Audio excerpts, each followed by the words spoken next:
So I used to get asked the question a lot, where does this pedal go in my chain? And it occurred to me that there are probably still people asking that question, even though I might not be getting that question as often as I used to. So here's a quick 1, 2, 3 on where your pedal should go in your chain and why. Let's jump in.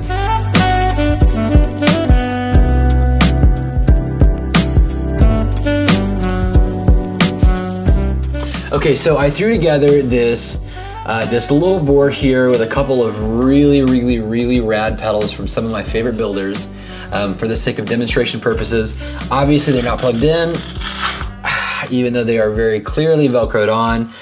They're not plugged in so that I can make this nice and easy. We're not going to hear what it sounds like. If you want to hear what this board sounds like, comment below and tell me, and maybe we'll go through a bigger, deeper demonstration.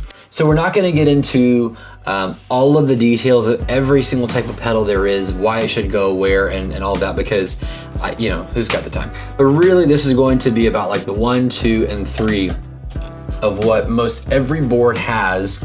And if you've only got 2 pedals, 3 pedals, 5 or 10 or 50 or whatever, you can pretty much build whatever it is that you want from what this direction is. So on this board, I've got 3 different pedal types, 3 different classifications of effects represented here. My distortion and my overdrive are my drive pedals or my signal altering effects. My chorus pedal here is my modulation section, and then my delay and reverb here, which this is also a reverb trim, this is my time section. So to go from the beginning, the reason that my DRV by 1981 is up front is because this has the biggest impact on my signal and my effect. If I plug this in right now by itself and I just showed you what it looked like on how much it affects my signal, compared to my reverb, you would see very clearly this one has the biggest effect. So I put it up front to let it affect the guitar signal the most. Next to that is an overdrive. This is the Scranton Screamer by Emerson Custom. This is an absolute killer guitar. I mean, it's got the friggin' Office on it. Like, how can you miss with the Office? So that's how the beginning goes. You want to start with your biggest signal altering effects. If you're a fuzz player, if you're playing crazy synth stuff, it's gonna go up here in front of it. I like to go in reverse order, so the biggest effect and then descending, so like fuzz, distortion, overdrive, boost. Next is the modulation section, and that is here represented by the New Neighbor Inspire chorus pedal. Now, modulation is probably like the broadest range of pedals in terms of like effects overall that it covers, which is pretty crazy. So it's going to cover everything from like rotary pedals to tremolo pedals, chorus pedals, etc. This section can be on your pedal board, it can be huge. With the right modulation section, I mean, really, you can cover just about damn near any type of music like in the world, which is really cool to think about. So this section is really important. This follows up to your drive section and is going to go right in the middle. And then lastly, we've got the time bass section. Now this in this video is represented by the Keeley Echoes. This is a new one. This thing is a freaking monster. Check it out. It's insane. And then lastly is the Strymon Flynn. Now this is kind of a cheating one, right? Because it kind of breaks the rules in that it's also a tremolo and not just a reverb, but that's cool. It makes it more flexible. So this pedal is actually represented by 6 pedals, even though it is only 5. So the time bass effects go at the end because the thing that they're doing is they're emulating time in the room itself. They're creating the concept of space in your signal. So they're gonna go at the very end. The way that this particular setup is that my reverb is last, my delay is second to last, so I'm sending my delay into my reverb. Now this also answers the why behind the pedal board. And to give 2 really great examples of how subjective this whole conversation is, let's look to 2 of the greatest guitarists of all time. That's Randy Rhoads and Jimi Hendrix. So Randy Rhoads would actually put his wah pedal at the very end of his board.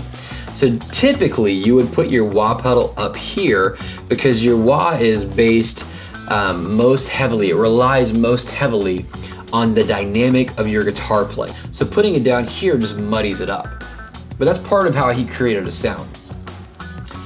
The other is Jimi Hendrix, and he put his fuzz. Now I know that he's known for pretty much only playing fuzz and wah, but he also played other pedals.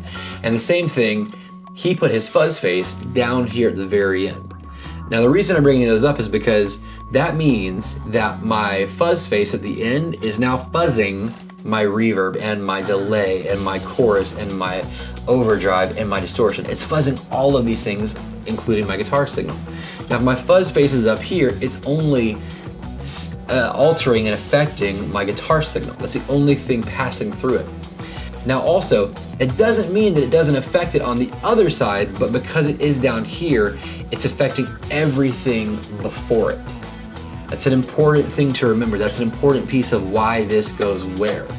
Because if my reverb is on this side over here of my drive, that means that I'm driving my reverb.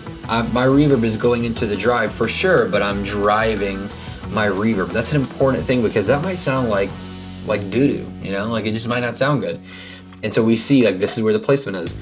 For Randy and his wah being down here, that means he's wahing all of these signals. Well, by the time that he gets through 5 different signals, that articulation is lost a little bit because that signal has then to pass through all of these different things to then get to the wah. Well, the reason that that's such a great example of how subjective this whole process is that he was able to develop and articulate a sound, and that became a Randy Rhoads signature tone, a Randy Rhoads signature sound, which is really cool. That's how Jimmy created, you know, such a crazy, gnarly, thick sound. I don't think he used this many pedals, but you get the idea. He's fuzzing the entire signal rather than only the guitar. So when you're thinking about your pedals and where they go, you're asking yourself the question, do I want to reverb my delay or do I want to delay my reverb? So let me know what you think of this. How are you setting up your pedal board? What are you doing differently? Do you not care about any of this and you break the rules and your pedal board is Thunderdome? Like, what's your process? Are you like me and you're a rule follower and this is like your bread and butter? Like what's your take on this? If you want me to dig into my big pedal board that's just, you know, way too big, get some of these up here on a big pedal board, put them all together and see what it sounds like. Let me know. We can talk about gain stage, we can get into all of those things. Let me know what you think. I hope this video has been helpful. I hope you build a better sound from it. I hope that you can create even better tone. Thanks so much for watching. Please press the like button. Please subscribe to the channel. Please tell all of your friends. Thanks so much for watching. You're the best. See you soon.